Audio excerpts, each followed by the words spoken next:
Hi, this is Scot Pekarek, founder of the Real Estate World podcast. I have a question for you. How would you like the opportunity to work with an industry thought leader who knows not only how to grow your business, but make you a better person? Have I got your attention now? What if I told you that there's a billion-dollar brand out there and that brand is you? Yeah, I'm serious. It's you. So if you'd like to start realizing your full potential and work with a guy who actually gives a shit about you, your business, your life, your favorite color, everything about you, go to realestateworld.tv, register, and put I believe in the comments. What's that going to do? Well, it's going to get you a phone call from me personally, and we're going to spend an hour learning about you personally and find out what challenges, what opportunities, what fears, what brings you joy. Basically, in 1 hour, I'm going to dig deep into your soul and find out how, why, who, how, when, whatever, and come up with a plan to help you be not just a better leader in business, but also a better human being.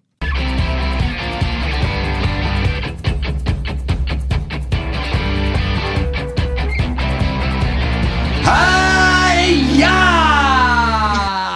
Ladies and gentlemen, welcome to the Real Estate World podcast, the podcast designed to help you understand the disruption going on in the universe right now and how you can get your mind around it. We're here to help you make more money in less time and be happier doing it. Today, we are going places no one could have dreamed we are going. We're doing the show live on Facebook, and I'm telling you, there is potential for a disaster of biblical proportions, including someone grunting live on Facebook. So, what do we got for you today? Well, we've got a great show. In fact, it's by far our greatest show yet. And the mere fact that we're willing to do it live and bring you in to the sausage factory and show you how the sausage is being made, you may never want to eat it again. All right, so here we go. Just a quick recap of last week's show. We broke new ground. It was kind of like reinventing the wheel in a sense, but not just a wheel. It was like this super wheel that time traveled. We did the show. We shot it in reverse order out of necessity because our initial shoot sucked. But in that sausage making, we discovered something special. Jeremy, help me out here. What was it about the show that impressed you most last week?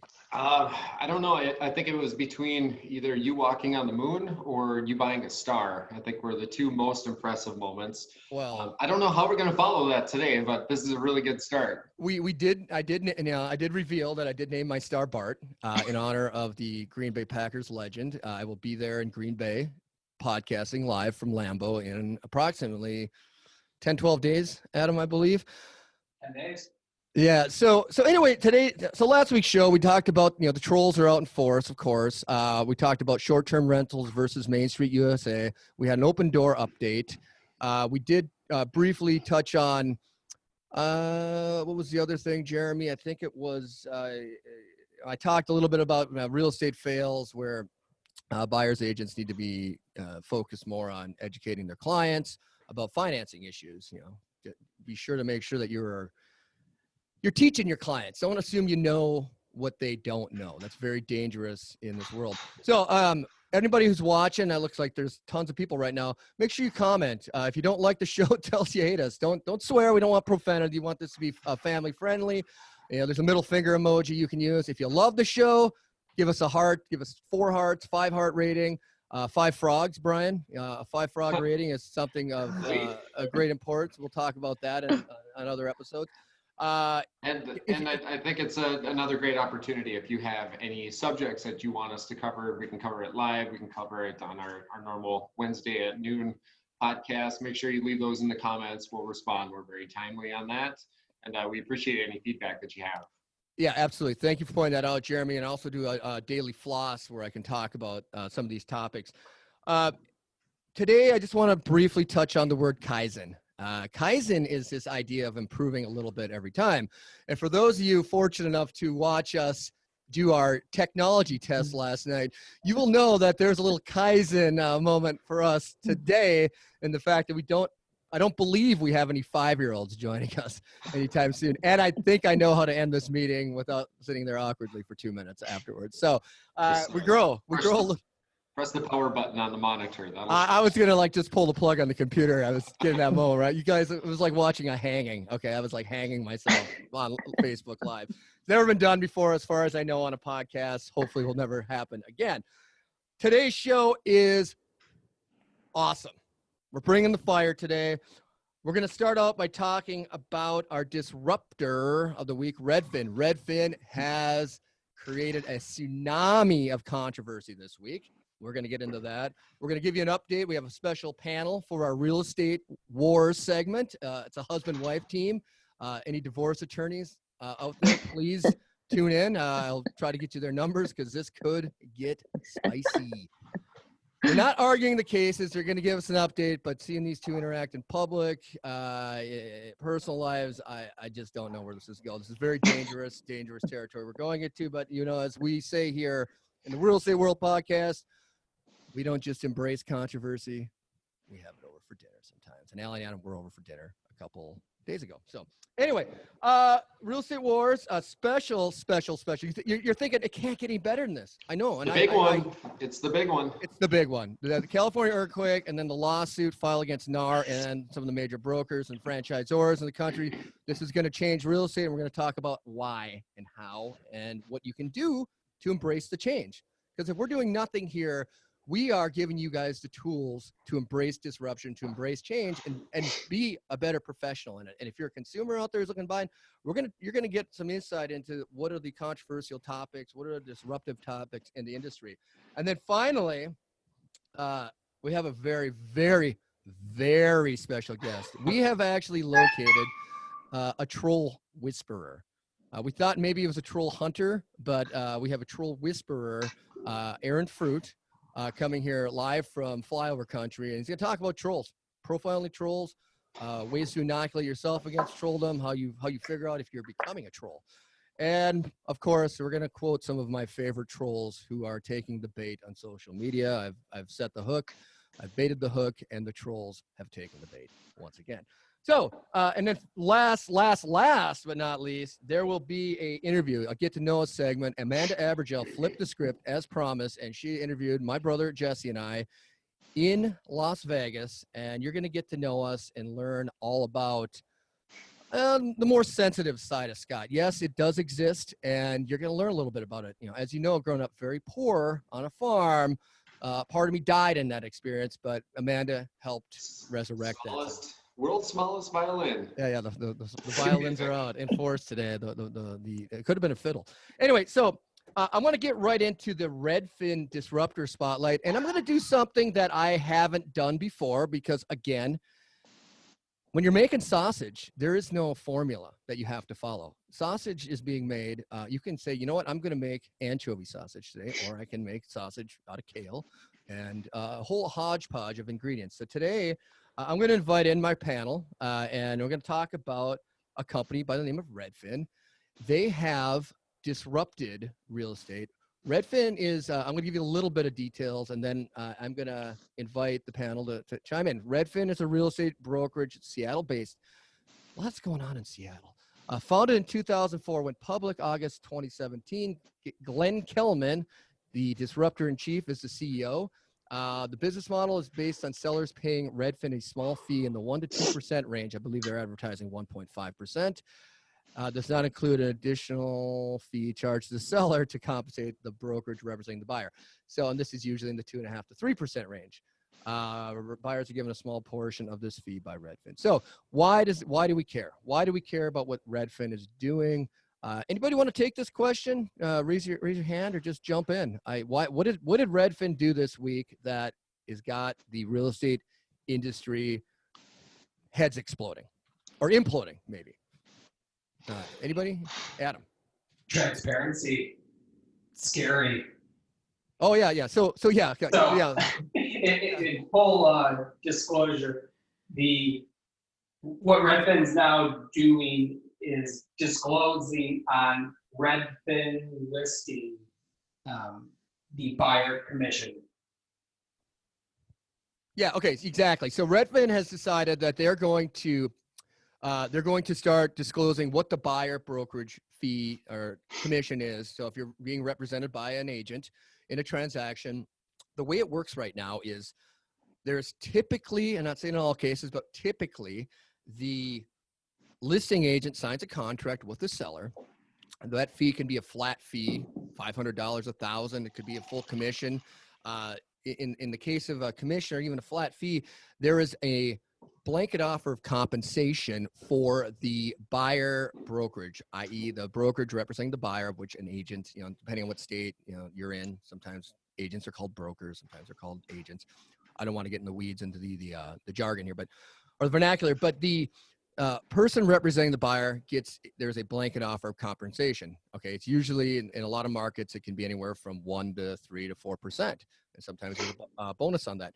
Right now, that's not disclosed on most MLS or any that I'm aware of nationwide. There's just a listing and there's a price, and then you have an agent, and most agents say, well, the seller pays the commission, so don't worry about it. Well, not really an honest answer. I mean, if anybody know who usually brings money to the transaction, to the closing? The person who's buying? Yeah, it's typically, unless seller's underwater, right? It's usually the buyer. So you can say, well, they're actually bringing money, so they're paying for it. I would say in most cases, it's a 50-50 split because the buyer, seller's taking into account the commission. So this blanket offer of compensation is not published anywhere. Redfin said, we're going to show what that is. We're going to bring transparency to the marketplace. And we're going to post this on our website so then you, as the buyer, know what your agent's getting paid. Now, most states, I believe, have a form that you have to disclose that you're being compensated. What's going to happen? This blanket offer compensation is actually at the center of the lawsuit filed by a gentleman in Minnesota against NAR. I don't know if they've achieved class status yet. However, basically the argument is that this blanket offer compensation, since the buyer can't negotiate with their agent, it is increasing the cost of housing. All right, and we're going to talk about that a little bit more. Redfin has fired the first shot and said, you know what, we're going to start publishing this. And what this is going to do is it's going to make people talk to their agents about being paid. And I will tell you, the industry, a lot of people are freaking out about this. And I, for one, cannot understand why. All right, look, if you are a real estate professional who is getting paid tens of thousands of dollars in some cases for representing a client, why would you have a problem talking about your value, right? Like if you can't describe what it is that you do to earn that commission, you either need to go get some training, and I can help you with that, or you need to get out of the business. All right, because this is the future. This is the future. This lawsuit that's being filed is going to change how compensation happens. And why would you run from this? Most buyers, and Jeremy, we talked about this morning. Most buyers, they're buying an experience when they buy a house. They're not buying, hey, this isn't a bag of pretzels or a pack of gum where they're thinking that, okay, this is, I need to buy the BOGO because that's the only way I buy pretzels and frozen pizza, by the way. And there's a story there. Anyway, but if you're a professional, like, why would you run from this? This is great. This is a chance for you, if you provide an excellent service, to talk about how you provide the best real estate experience. That happens before the sale and continues beyond the sale. And Jeremy, you talked about this more, and you were in an industry where they didn't disclose? Well, the industry that I was in is optical. I'm not going to name any names or companies, but just looking at the industry itself, you could look at the companies that were tailoring themselves to the budget customers. They would put 2 pairs of glasses for $99, and they'd be very transparent with the price because they were trying to draw in the people that were on a tight budget or didn't place that much value on the luxury or the design of the product that they were buying. Yeah, you weren't selling Prada eyewear, were you? I was, yes. Oh, you were? Yes. But then, other industries that tailor themselves more towards, the luxury customers, we didn't post or list the price on everything because a lot of what we were selling, and if we were to open up a menu, there'd be 100 different things that we were selling that we would have to be educated on. But most the service that we were providing was, one, our expertise, but then also, it was an experience. We had a lot of really good, talented opticians throughout the company. And, we were able to charge a premium because it wasn't just the product. Right. The product was a premium product. We were also selling a premium service to our Well, clients. and I think that's a differentiating factor. You have people out there who are looking for, hey, can you just write this purchase agreement? I found the house I want. What is that? What are you going to charge me for that? Like you could say, well, I'm doing this purchase agreement. I'm a budget agent, right? But if you want to be a premium agent, say, look, I work with people. I provide a service. I help you find contractors. The difference between 2% and 3% on a $300,000 house is what? $6,000 versus $9,000. Look, I can negotiate with the contractor and save you some money on getting a roof done or getting some work done in your house. Or maybe you don't care that I save you $5,000 doing this. You just want someone that you can trust that's not going to screw you, right? That you got, hey, this is a reliable, reputable contractor. Yeah, he's not the cheapest guy, but I guarantee you this, you're not getting the tail light warranty, i.e. the warranty that lasts as long as, until you see the tail lights of the car drive away. All right. That's a valuable service. And agents, you need to start thinking about that. If you want to be a premium agent, you get premium commissions, start explaining to the consumer, start believing in yourself and be able to articulate that. There's nothing to run from here. There's nothing to be afraid of. And if you're not that good, well, then maybe you're a budget agent and you're doing deals for $1,000 for someone who says, I found this house. I just want you to write the purchase agreement. All right. That's who you want to be. That's who you are. I think, this kind of rolls into real estate wars for today, but I think. And let's go there because I know we got people on a tight schedule. So yeah, Jeremy? But being more transparent on pricing, you can then tailor the service that you're giving to the buyer. Agreed. A transparency. How is transparency bad? Explain to me. If I'm a consumer too, you know what I like? I like transparency. I might be willing to pay the premium if you tell me why. Explain to me why it's a good idea. I do. I buy a lot of premium products. There's certain things I don't. All right. Socks. I don't buy premium socks. I buy them on Amazon. They're like, $2. But there are things I will pay a premium. AV equipment in my house. Yeah. I like listening to music and watching TV. I'm a rube. But I value that. So anyway, we're going to roll right into the real estate wars topic, talking about the lawsuit that has been the class action. I believe it's received or it's achieved class status. I could be wrong on that. Basically, at the crux of this suit is a gentleman, an appraiser in Minnesota, has filed a lawsuit claiming that that commissions are inflated because they're set with the listing agent and the buyer doesn't get to negotiate that. And there's claims of collusion, which we thought would end it with the Mueller report. I don't think the Russians are behind this, but it's a chance. Anybody aware of the Russians being behind this real estate commission? Not yet.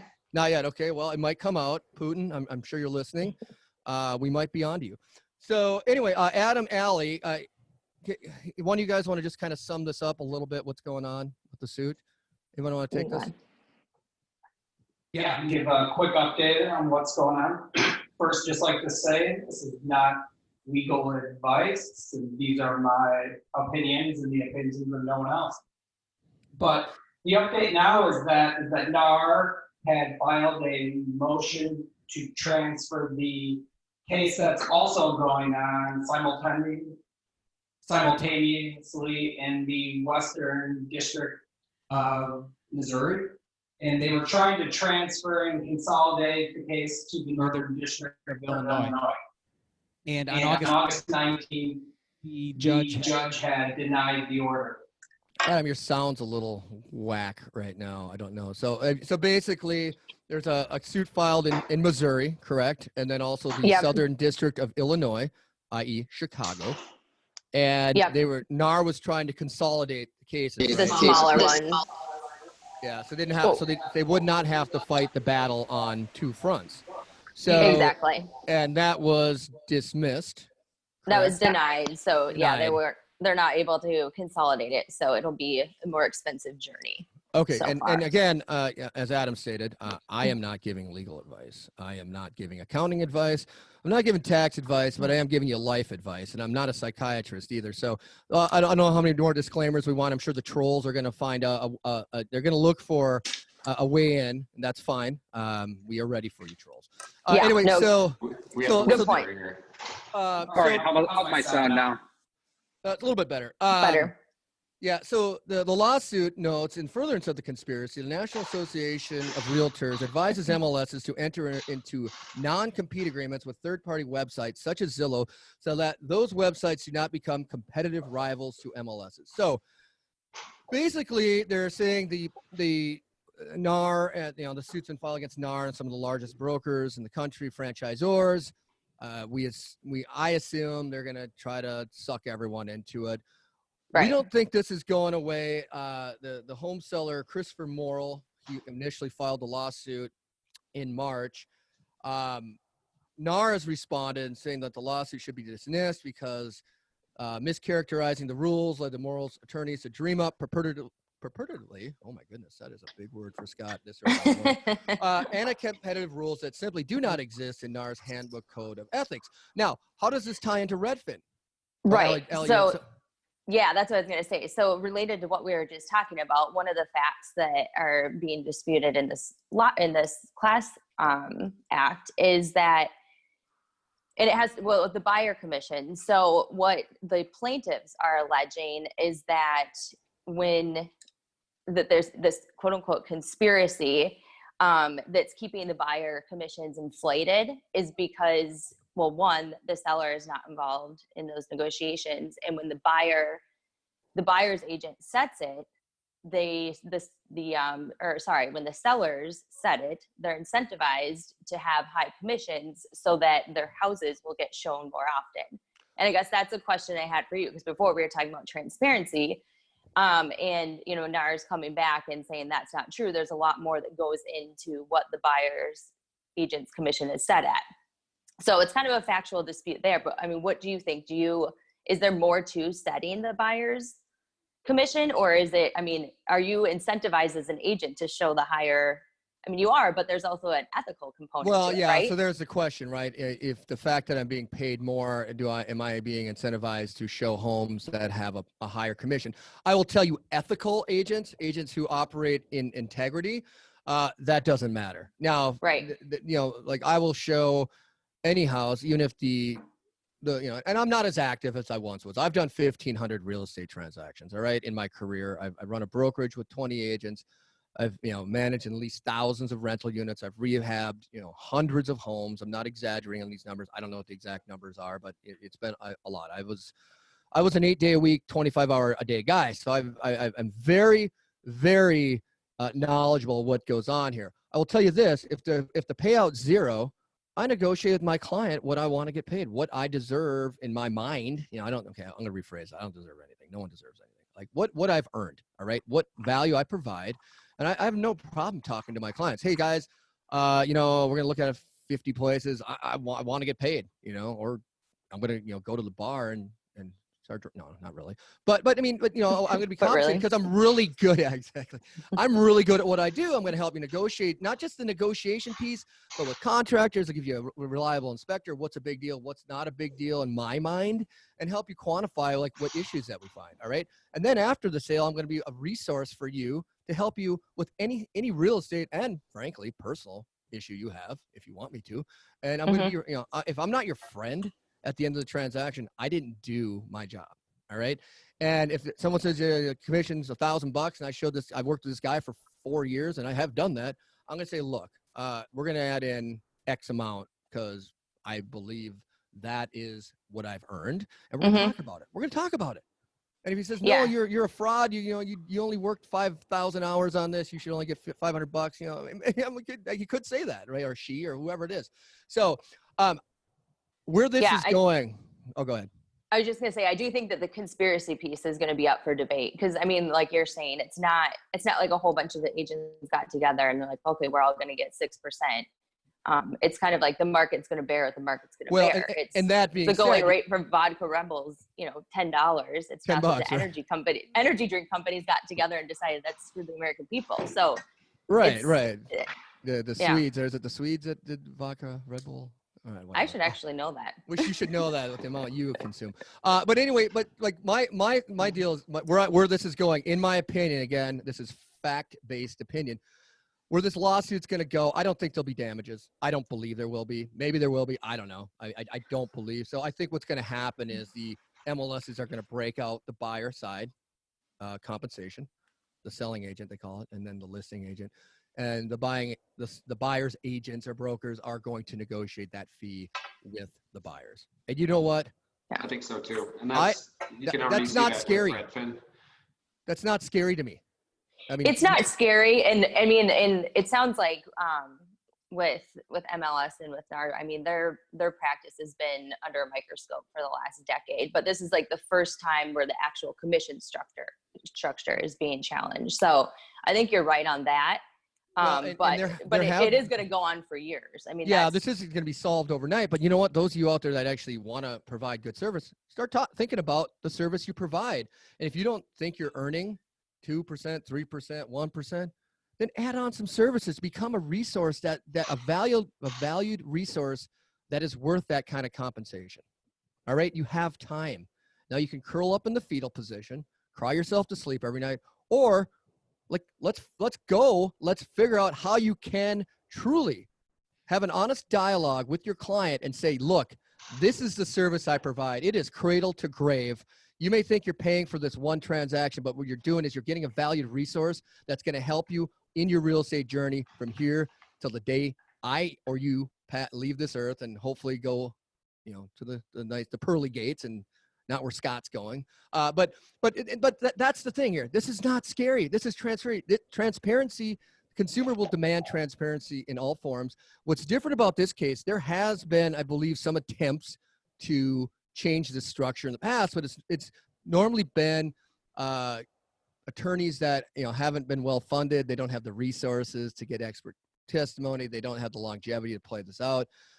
The firms that are bringing this case right now are not the ambulance chasers. Okay, right. These are the people that took on and beat big tobacco. That was what, $200 billion. They took on Apple and won in I think it was the music, whatever service. Yeah.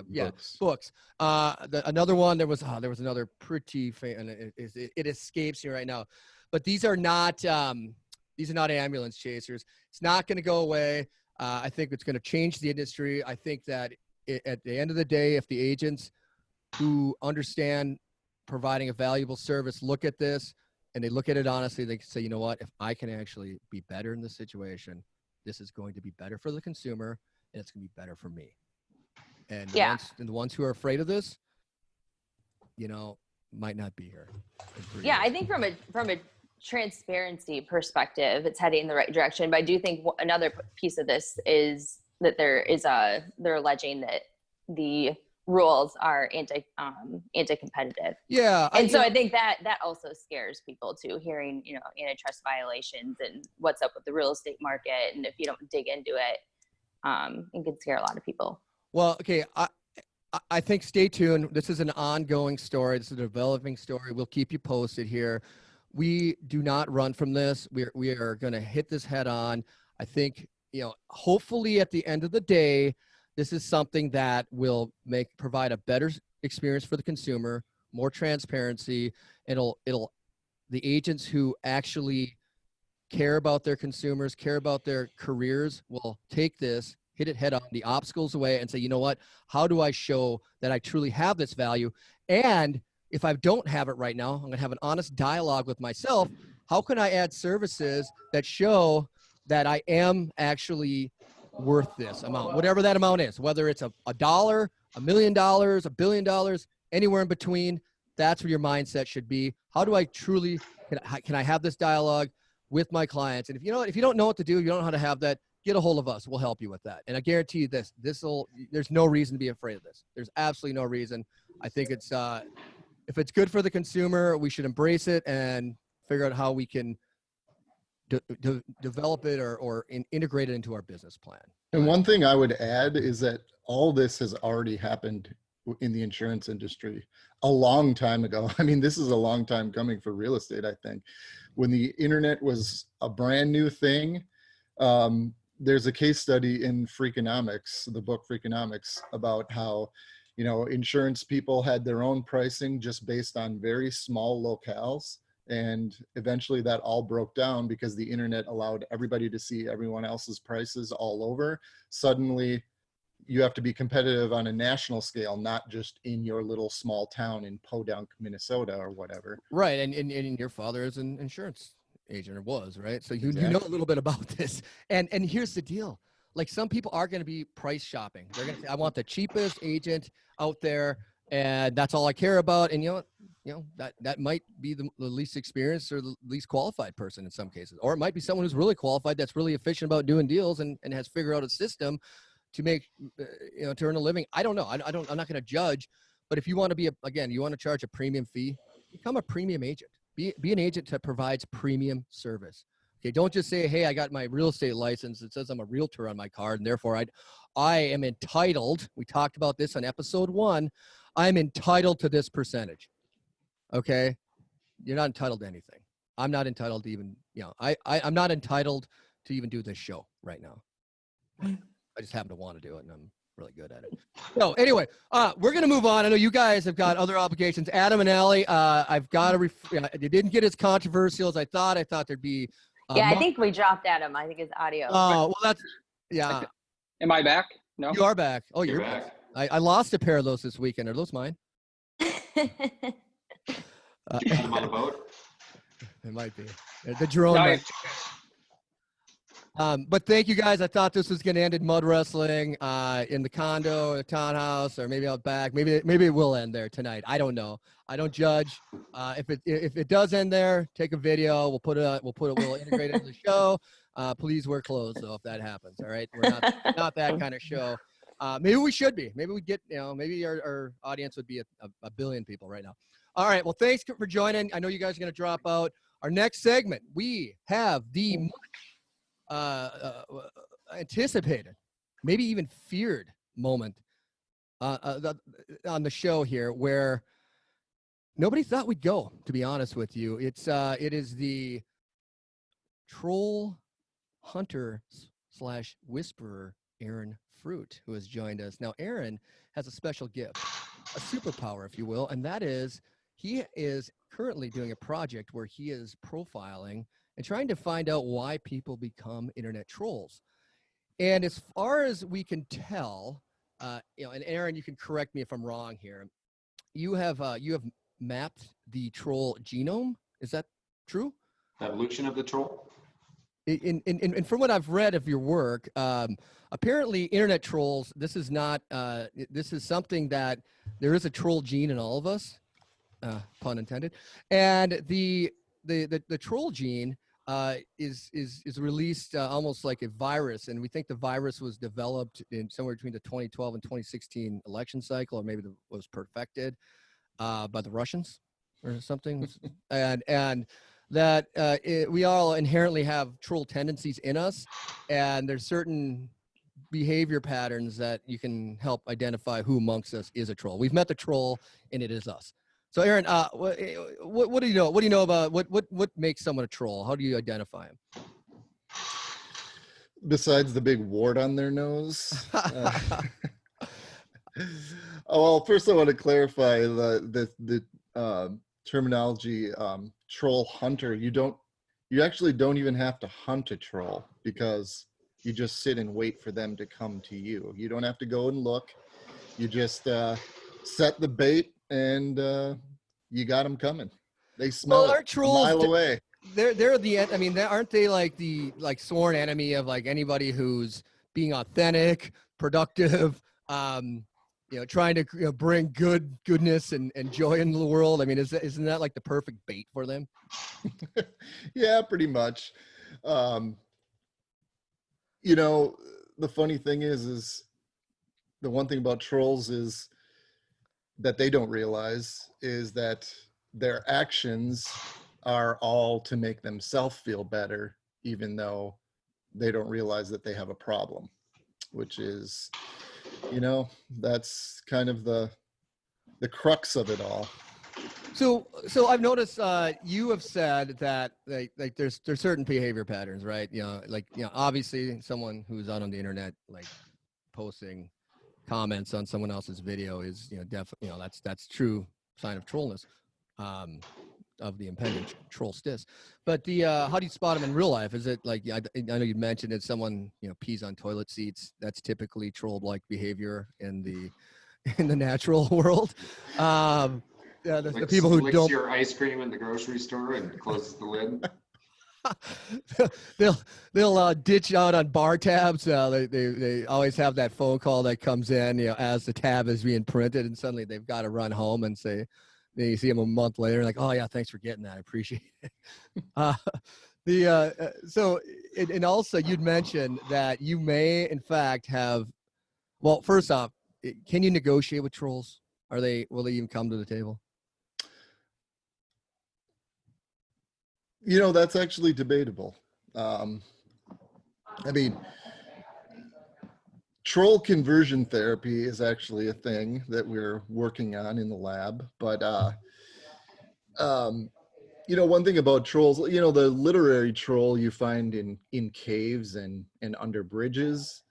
But the real life trolls, they actually hang out in much, much more dangerous and disgusting places, like YouTube comments or Facebook threads.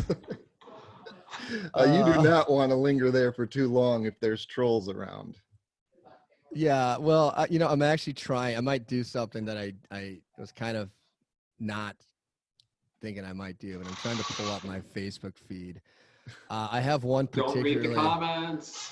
What's that? Well, I may not go there. I don't know what the rules are with exposing people, the trolls on. But I will tell you, I have baited the hooks with some very, very juicy, I guess, troll. It's like catnip for trolls. All right, and it's out there on Facebook and Instagram.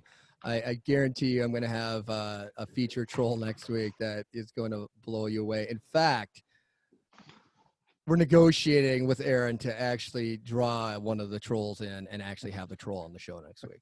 So, Aaron, just keep us updated on that. I believe, like, what is it? A troll, they'll say they're going to come on and just to troll us, they won't. And then they say they won't, and then they will come on. So we're going to keep you guessing on that. The ultimate troll bait is pride. So if you've done anything that you're actually proud of, first of all, good for you. Second of all, that reeks for the trolls. They smell it. They're coming. It's just prime troll bait, basically. Where is the troll horde now, Scott? Okay. I have, as you've seen in my FaceTime. If you haven't seen this, friend me on Facebook. I have a stream. I've purchased the DJI Mavic 2 Pro drone. I may have one or several. I'm not going to disclose that, but I've been authorized to launch the drones on a daily basis. Currently, I believe last week they were massing on the Iowa border. I thought they were preparing a counterstrike. I thought they have not accepted me as their overlord as of yet. However, that I think is just a formality. I am in fact the titular leader of the troll movement. Currently, I think they're beyond the wall of Canada, the Minnesota-Canada border. Apparently, there's a wall there. I think if you want to see what it looks like, watch Game of Thrones.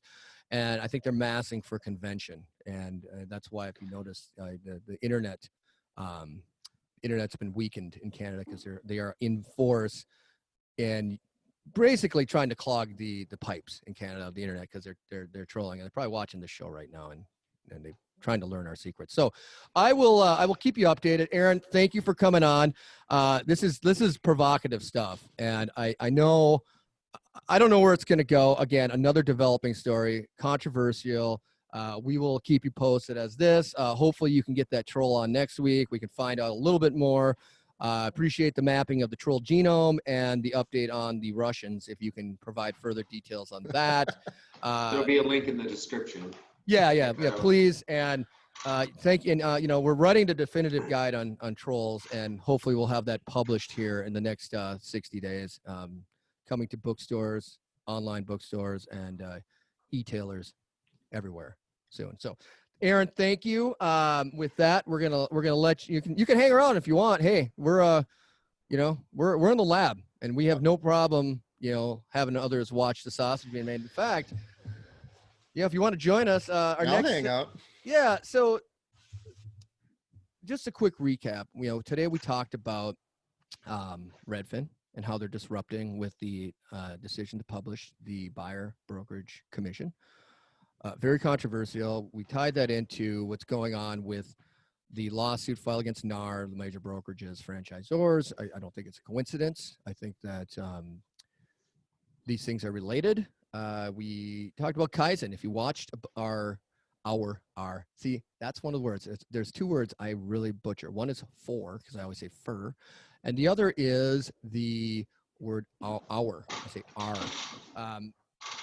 But we talked about Kaizen. Our moment of humility was last night when we tried testing the technology, and I didn't realize how the meeting technology worked. I also didn't realize my 5-year-old son was gonna burst into the office and join us, which was awesome. A lot of people can take a lesson from that. That kid is tenacious. He wanted his dad to put him to bed, and he was not taking no for an answer. That was his goal, and he was willing to literally run through, well, not a wall, but a portal, French doors to get to his dad. And after we did the brief tech test, I went upstairs and he was sleeping in 5 minutes. So, I learned you can learn so much from kids. You talk about mentors in life. Everyone thinks, oh, it's this sagely, Robert Kiyosaki, who is one of my mentors. He was a mind. He helped my mind evolve. But watch children and see how fearless they are. Watch children and see and listen to what they say. That innate curiosity that they have, and a lot of us that curiosity dies, because society tells you, hey, you can't do this, you shouldn't do that. I wouldn't do that if I were you. Kids don't have that. Kids have, kids live in this realm where everything's possible. And we got to be really careful that we don't kill that in our children. And you do that by saying no to everything versus saying, hey, that's interesting. Tell me what you're thinking. Let's talk about it. So that's my challenge to everyone today, who has children, or to yourself. Quit saying no. Let's say, let's discuss this. Let's talk about it. Why do you think that? Ask more questions versus making statements. We don't live in a binary choice world.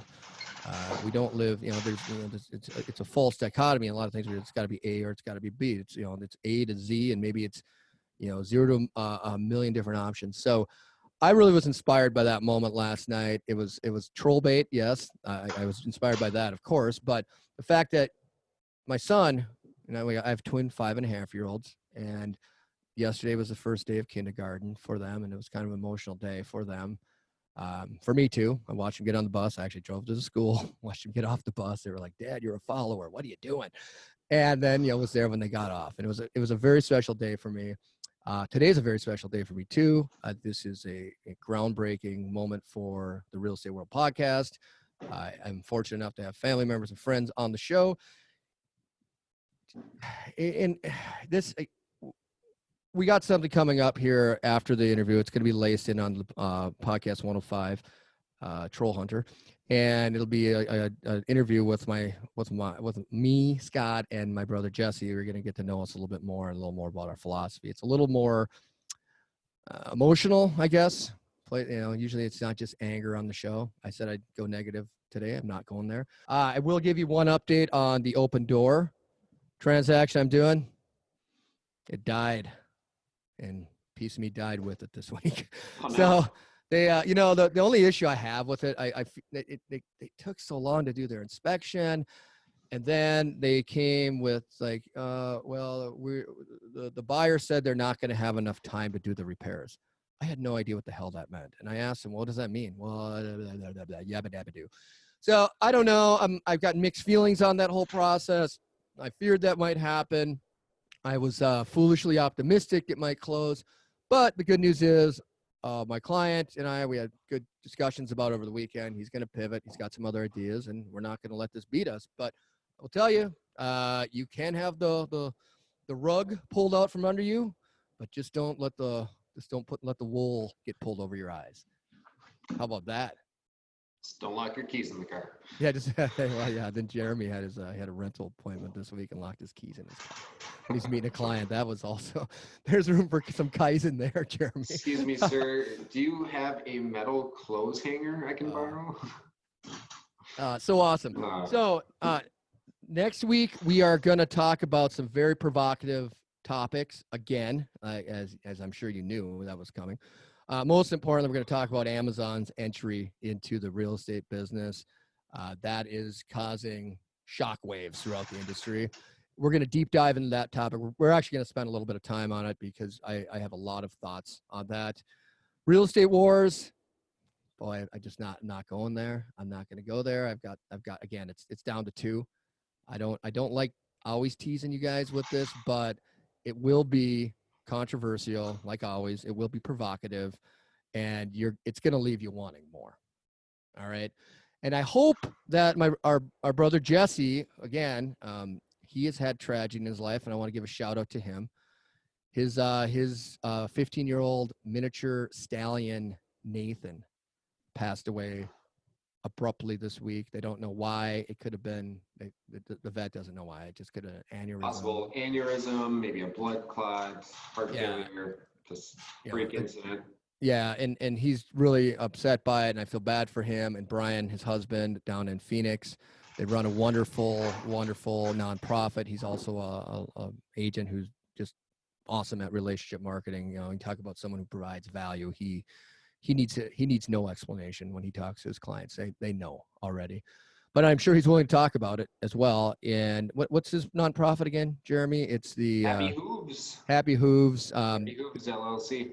Yeah, they bring kids. They go to basic therapy horses. Yeah, that you can come to his farm. He'll bring them to you. He'll go to different nonprofits and stuff, and it's a wonderful organization he started. I feel really bad for him and Brian, his husband. My kids have been down there. We talked about Nathan passing away this week, and they had questions. They cut some of the tail hair off, and my kids kept asking Brian, "Well, was the tail bleeding?" It was one of those emotional moments where you're like, "Gosh, the innocence of these kids." And they had all these questions. We had to talk about death. I know it's just a horse, but Nathan was, in fact, I believe he was identified with him. He was kind of a little bit of an asshole, but oh my gosh, I used profanity, but he was also awesome too. He was just your spirit animal, Scott. Yeah, there you go. So anyway, so hopefully we can have Jesse on. I know he is grieving, and we respect that. And I love you, Jesse, Brian, and feel really horrible for Nathan's passing. He will. I am glad, however, that we got to walk into Parada del Sol with him. It's running through greener pastures and Elysium. The great stallions of history with Nathan. And anyway, so up next will be our interview with Amanda Abergel. Again, we go deep. We talk about the soft underbelly of Scott and Jesse. All right, I am here today with Scott and with Jesse, and you guys are agents, brokers. Okay, so I'm Scot Pekarek. I'm a broker in, Minneapolis, St. Paul area, actually Minnetonka, Minnesota. If you've ever seen the movie Purple Rain, Prince, have you heard of him, Jesse?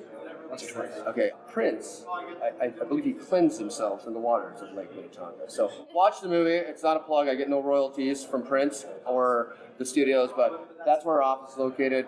Jesse is my brother. Full disclosure, he is kind of a moron, but introduce yourself and grunt it.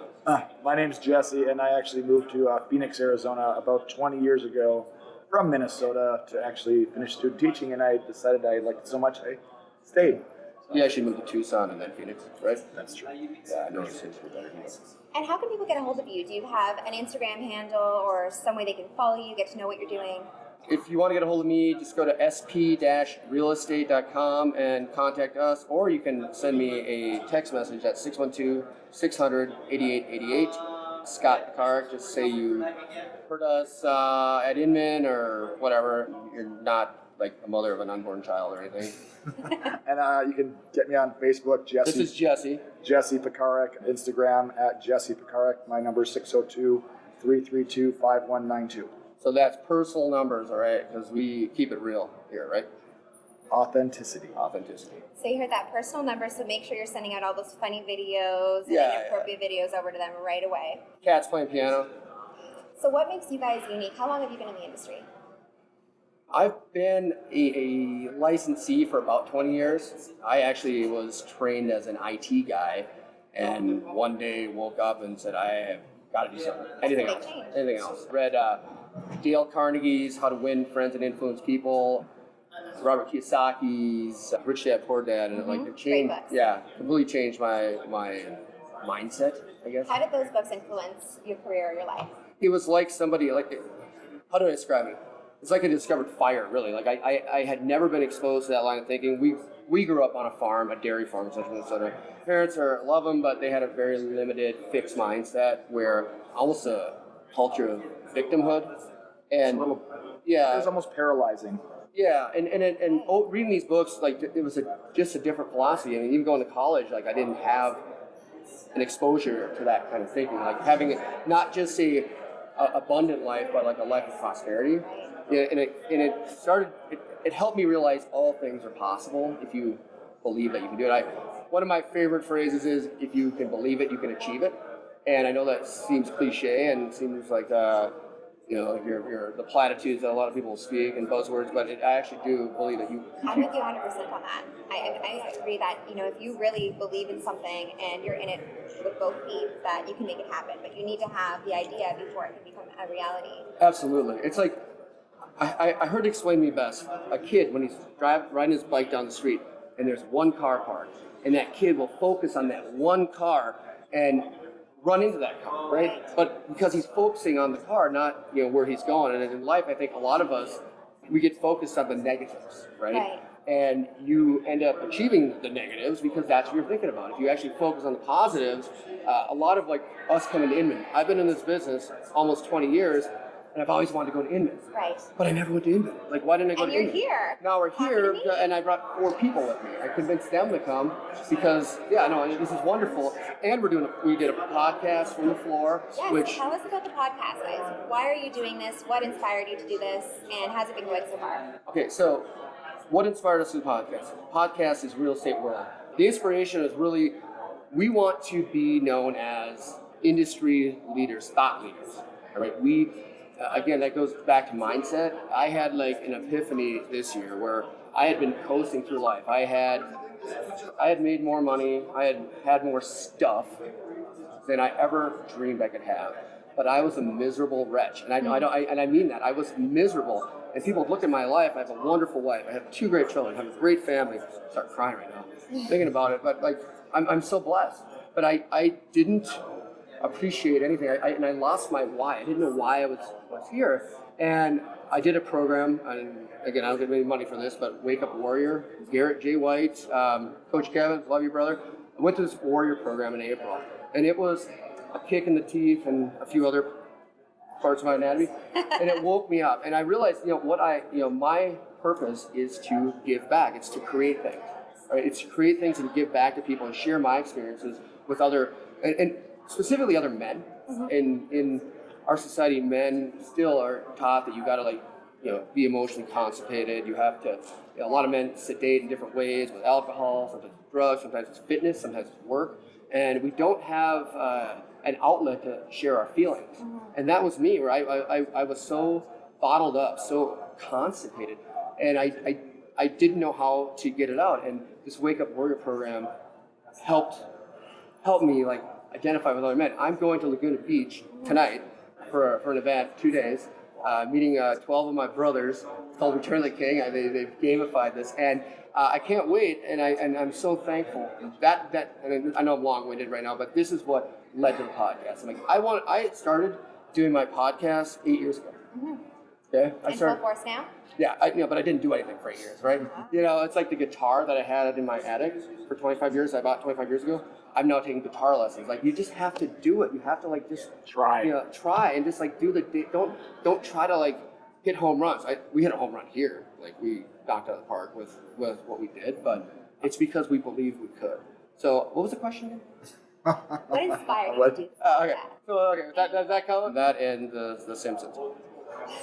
And before we move over to you, I just have to say I'm really glad that you brought that light to the table, because I feel like a lot of men are in that same boat and they're shut out and they don't know how to really get out there and express all of this. And society definitely puts this pressure on where you can't really let yourself out of a certain little box for guys. Yeah, you're right. And I'm going to give another example because, like I said, we were going to do this 1 minute, but I told you if I start talking, it's going to be like 2 hours.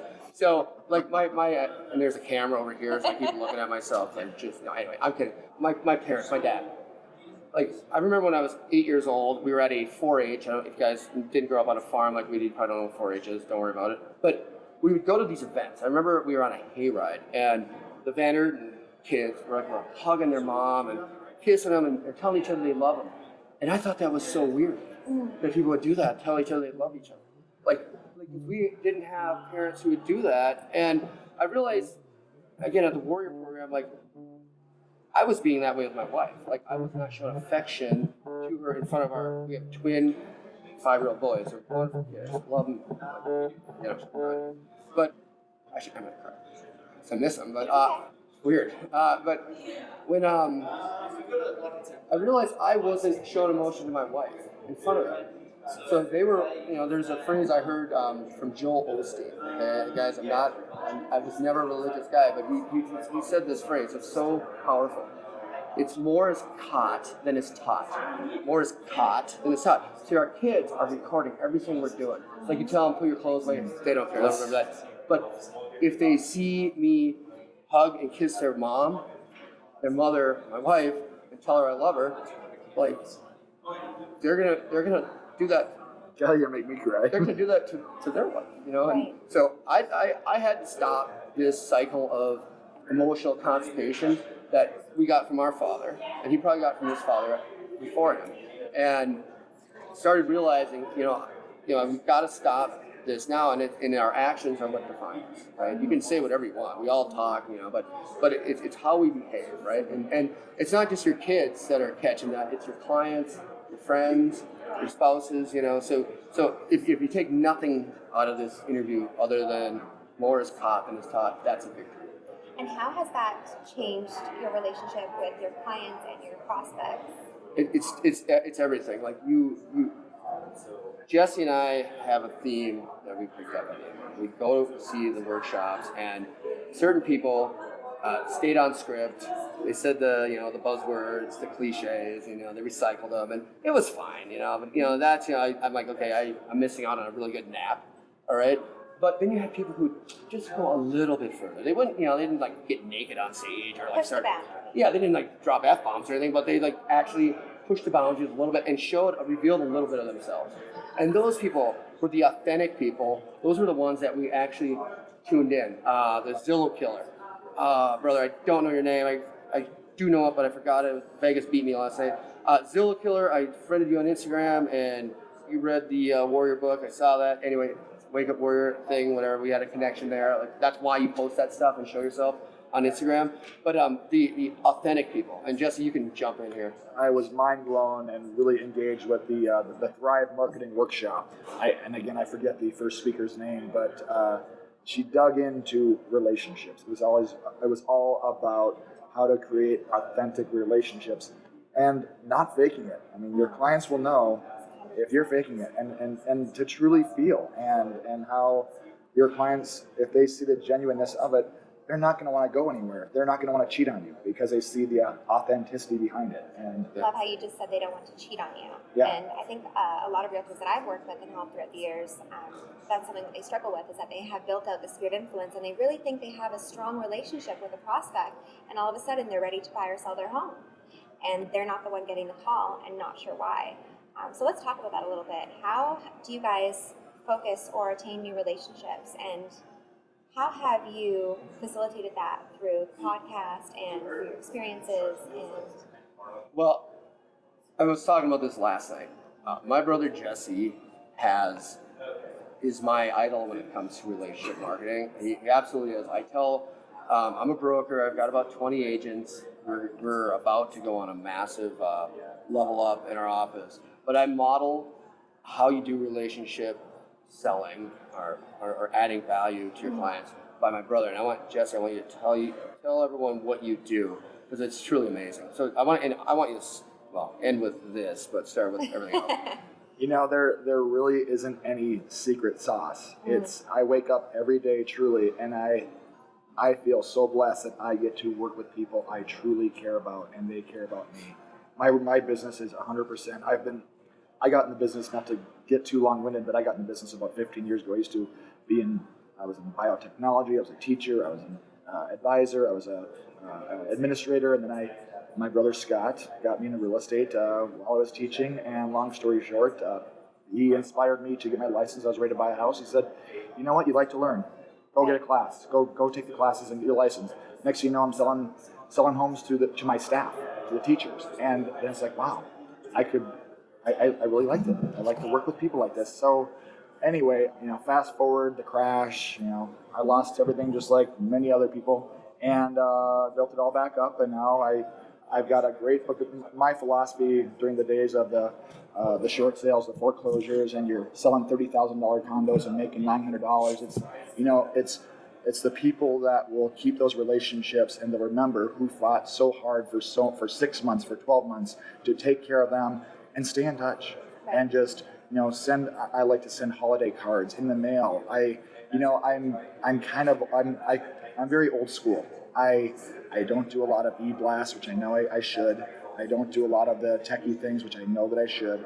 I kind of kept in my space where I'm sending out cards. I started delivering poinsettias, and now we're delivering 350 poinsettias, and I'm hand making my bows on these huge plants with 10 people that help me and deliver them. And that takes time and care. It takes time. And you know what? I could easily go online and type in everyone's address from a mail merge and upload it into the system and deliver a box of chocolates to everyone with a card saying thank you. But I like to do things from the heart. Where's the genuinity? Exactly. And so everything's referral based. And when you're invited to someone's wedding, you go because you care about them and they care about you to invite you. They extended an invitation you to their 2-year-old's birthday party. And then when they have another party, I'm bringing my horse Coco to their house Tell us about or to the park. Talk about your nonprofit. Talk about the first one, now talk about the one you have now. Okay.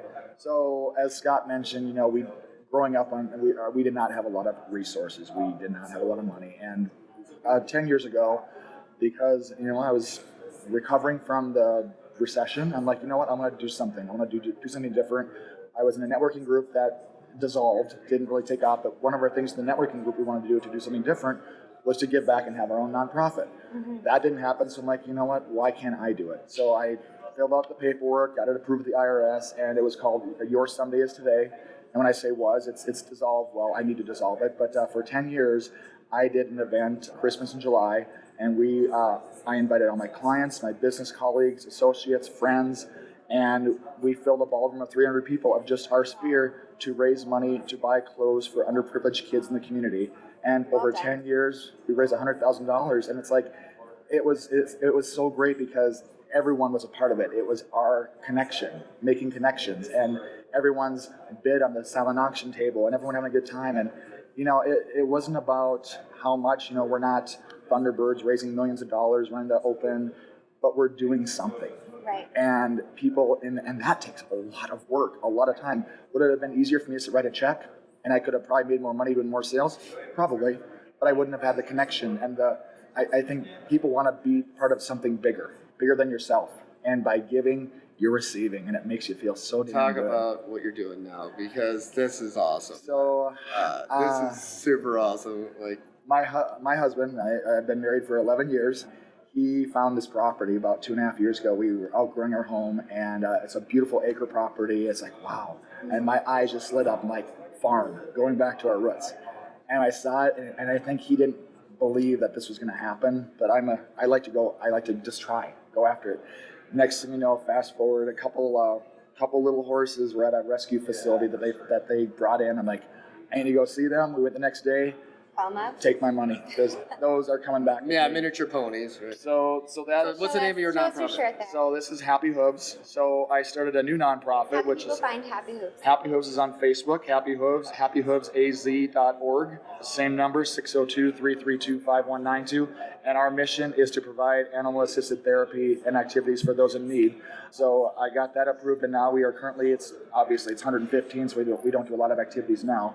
But we take our horses, I take Coco and Marshmallow right now, they're ready to memory care facilities for people with Alzheimer's and dementia. Now we're getting addressed, we're getting asked by their assisted living facility, and now I'm trying to get into hospitals. I'm trying to get into Honor Health. I want to get into Phoenix Children's Hospital, help kids fighting cancer, just to give them something to make them feel good. And I read all these books so with incredible. me, and We it's were, like, yeah, it's so incredible. We were privileged to go down and in February, and they have a parade called the Parada del Sol in Scottsdale, and we got to walk. Oh my God, I get what the hell's wrong with me today? Like, it was so awesome. Like, I got to take our twins, Nico and Bowden, Jesse and Brian. We got to take Coco, Marshmallow, Jitterbug, Lena. God, Nathan, he's such a I can't say that. Nathan's this male miniature pony. He's awesome. He's like my favorite. He's a pain. But like it was at my kids.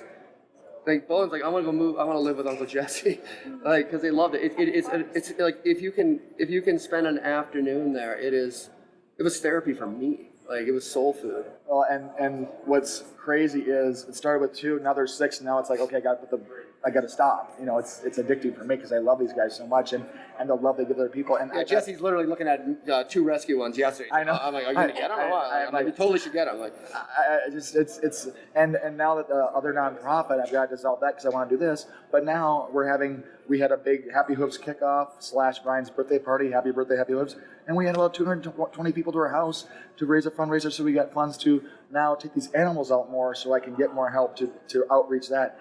And the people had a blast. And I was going to say something else I forgot, but you got the $1 I sent you? Yes, thank you for that donation. I appreciate that. I will make sure you get the IRS form for your tax deduction. I sent him a $1 bill as a joke, but I did put it on my Facebook page, and I donated a sizable amount. But what's so cool is I've had people reach out to me that, I won't name names, of course, but her boyfriend had committed suicide, and she was going through a hard time, and she comes almost religiously every week.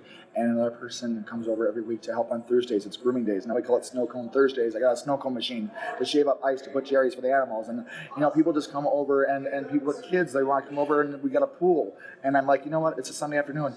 I got to work. And it's like, you know what? I'm going to invite, so-and-so over with kids. Do your girls want to come and swim with the ponies? Oh my God, yeah. And it's just cool to share that with people. Them? Yeah, they have their own little pool. I didn't know that ponies swam. Yeah. I know I did see that. Yeah, you're right. Yeah. Is there somewhere that if someone wants to make a donation to your nonprofit, to Happy Hooves? They could go on our website, happyhoovesaz.org. There's a donate button. That would be. And if you're in Phoenix, look Jesse up. I mean, he is the most accommodating. He and Brian and Jeff, the roommate. Jeff is also super awesome. He's like the best chef ever. So like it is soul food. If you're in Phoenix and you don't skip the zoo, head over to Jesse's place. The door is always open. It's all hands on. It's an experience you'll never forget. Awesome. So guys, what I'm getting here is law of reciprocity. I feel like both of you have the same sense of let's give, let's do what we're passionate about, let's have these thoughts and marry them with actions. For someone who's new in the industry, what advice would you have for them based on everything we've talked about today? I think the biggest thing, God, it would have been a hard question, I think, for me even 3 days ago, like, make sure you take classes. No, it's about being authentic. Don't try to be all things to everyone. Build your tribe. Seth Godin wrote a book. I'm a big Seth Godin fan. Don't get royalties from him. I should, though. But he wrote a book called Tribes. Lead your tribe. Lead the people that pick something you're passionate about and be yourself. Be authentic, and don't worry about you're not going to convert everyone to your way of thinking. Quit trying. Be yourself. People will be drawn to that. I mean, I look at our experience here at Inman. The people that were authentic, even if the message wasn't as deep as someone else, were the ones that I was drawn to, and I actually wanted to engage. I'm like, this would be someone I'd like to have dinner with, because they're actually putting it out there. Is that what do you think, Jesse? 100%. Yeah, being authentic, be yourself, and as you said, you're not going to be everything to everyone. You want to draw like-minded people anyway, and if someone has expectations that you can't meet, that's okay. Yeah, and don't like go spend $1 zillion on internet ads. It's not, it's important to do that, like posting and stuff. I get that. Like, subscribe to like Gary Vee. Gary Vee's awesome. I mean, all these great ideas. That guy's got more energy than anyone I know except for me. He's really raw. Yeah, and he's blunt. He's to the point. He's honest. But the guy cares. You can tell he cares. Don't surround yourself with yes men or women who just tell you what you want to hear. Hang out with the people that tell you what you need to hear. And I think what's also very important, like, 15 years of real estate can drain you. You got to feed your soul. Yeah. And these guys, they feed my soul. And love sometimes is a hug, but sometimes love is a punch in the face followed by a hug, right? And you need to remember that, because I'm telling you personal experience, I needed a punch in the face. I literally got punched in the face in April at Wake Up Warrior, and I needed that. That's exactly what I needed. And then I got a huge hug, and that don't be afraid to take risks. If you lose it all, who cares? Start over again. Who cares? Yeah. I mean, you don't want to die looking back and say, "Gosh, I wish I would have tried this. I wish." Do that exercise everyone does. Write your obituary. And see what it says. And if you don't like it, I had a really crappy job, and I was a real jerk to my family. If that's what you're writing, guess what? Today's the day you make a change. I have a question for you guys. What is the best time to plant a tree? To plant a tree? Yeah, the optimum time. Right now. 25 years ago. Oh. Yeah. What's the second best time? Right now. Right now. All right. So anyway, that's kind of lost. It wasn't as dramatic and awesome as I thought it was going to be. Anyway, but seriously, like, it's like my guitar that was sitting in the case for 25 years. If I would have practiced 1 hour a week for the last 25 years, I'd be Jimi effing Hendrix right now. Okay, I'd be playing it like David Lee Roth with my teeth, right? Yeah, I'd be playing it with a chainsaw, But now instead, I'm sitting here, playing, Hickory Dickory Dock right now. It's like, I know about 6 chords, but you know what? I'm going to lessons now every week. And if all I do is that 1 hour lesson every week, in 25 years, I will be a god. All right. And somebody asks you if you're a god, what do you say? Yes. Thank you. No, sorry, that's Ghostbusters. Anyway. Thank you so much, guys. This has been a pleasure. Guys, tune in with them, absolutely. And we're here at the Inman Connect conference in Las Vegas. We're very excited to be here. We're going to be here for the next couple of days. I know you guys are heading out tonight. Again, phone numbers, how can we get in touch? Again, Jesse Pekarek, 602-332-5192, or hit us up on Facebook. My name, Happy Hooves. Scott? And Scot Pekarek, 612-600-8888. Text, call, email Scott with 1 T. Okay, Scott with 1 T at sp-realestate.com. Our podcast is Real Estate World. We're launching August 21st. All right, we're going to have a ton of awesome content. We're directed at real estate professionals, agents, loan officers, title people, and it's our way of giving back. And if you want us to lie to you, you're not going to get that. We're bringing the fire every week, and we're going to be honest. And sometimes it's not going to be what you want to hear, but it will always be the truth. So thank you for having us. Thanks, Amanda. Guys. And then, of course, get ready for next week's show. We're going to go for noon on Wednesday next week. We had to go early this week. Sorry for that, but there's just appointments that we couldn't work around. So with that, thank you, Jeremy. Thank you, Aaron Fruit. Thank you, Adam and Allie Dewar. Thank you, Andy Dram, our producer. And thank you to my wife, Jess, for handling the kids today so I could come to the office early and record this. I would say we usually try to hit singles. But I think today we got the hanging curve and we knocked this thing out of the park. And to our millions of listeners, like us, hate us, love us, leave us a comment, give us a middle finger emoji, and let us know what you want us to talk about in the episodes to follow. Yeah, exactly. We want to get better. We know we're not perfect. Our motto here is progress, not perfection. I know some of you would disagree that we probably are perfect. That's all right. We can debate that. You can come on the show. We can